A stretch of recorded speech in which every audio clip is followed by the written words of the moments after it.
Hey guys, Mike here. So this is going to be the second part of the Outlaw guide, and this guide will cover the AOE part of the rotation. If you haven't watched the single target guide yet, please watch that one first, as this one will assume you have a general idea on how single target rotation works. And even with the changes in 10.0.5, the rotation should still stay the same for the most part, but there are minor changes to it, and I have the changes pinned on the comment section on that video. So let's take a look at talents first. So this is one of the talent builds you can take for AOE. It's very similar to single target talents with a couple minor changes to it, such as no ghostly strikes and killing spree, and there will be blade rush instead. Just like the single target build, you can swap poisons out for what your group or raid needs. For this build, I suggest you take it for raid fights that involve AOE, as this build mainly focuses on damage with less utility, and you shouldn't need that much utility in raid settings. Another option for talents I would like to show you is the max utility version. Everything on Outlaw tree stays the same, but for Rogue tree, you're sacrificing Subterfuge and Cold Blood to gain Gouge, Tricks of the Trade, and Shadow Step for more utility. I suggest you take the utility version of the build for Mythic Plus, as they can be very valuable in a lot of situations. So how Blade Flurry works is whenever you have it up, any ability you use on main target will also do 50% or more damage up to 8 additional targets. What this means is for AOE rotation, your highest priority is to keep Blade Flurry up, and once it is up, you proceed with your single target rotation. For refreshing the buff, you can do it whenever the buff has 1 second or less on duration. As for single target priorities, it is mostly the same as the single target build with minor differences to it, and I'll go over it in more detail in the next section.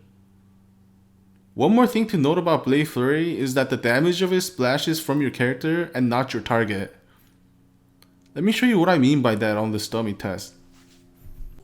Alright, so I start attacking the right mob, and I just turned Blade Flurry on. As you can see, it is splashing the damage to the middle mob here, so you can't really tell whether it's splashing for my character or the target. But once I move my character to the left a little bit like this, and turn Blade Flurry back on, you can see it's splashing to the leftmost mob too. Which means it is splashing for my character and not my target. So whenever you have Blade Flurry up and you're in an AOE situation, your goal is to be in the middle of as many mobs as possible so you can splash all the damage to as many mobs as you can. So the single target rotation priority for finishers stayed the same, and the only difference for builder priority is that there are no ghostly strikes to worry about anymore. So the rotation should be a lot easier. For cooldowns, you should still use Adrenaline Rush on cooldown unless the mobs you're fighting looks like they're gonna die within 10 seconds in Mythic Plus. In that case, you should wait to use it until the next pull. You should still use Shadow Dance and Vanish with Subterfuge the same way you would with single target build. If you're running utility build with no Subterfuge, you can use Vanish whenever you use Sinister Strike otherwise, unless you're in a fight that requires you to use Vanish as utility. For filler cooldown, Blade Rush replaces Killing Spree, and for this ability, you should cast it whenever you are around 80 energy or lower, and should always use it with Blade Flurry on AOE situations.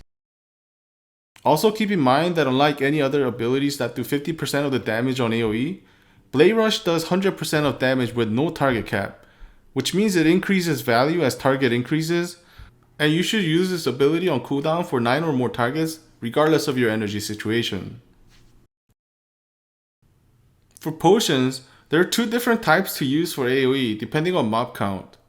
For 3 targets or lower, you should use rank 3 Potion of Ultimate Power, and for more than 3 targets, you should use rank 3 Potion of Shocking Disclosure. Also keep in mind that rank 3 Potion of Shocking Disclosure adds more damage than rank 2 of Potion of Ultimate Power in any AOE situation. That should cover everything about the AOE build, and if you have any questions or find something I might have missed, please leave it in the comments below. Thank you guys for watching, and I'll see you guys next time.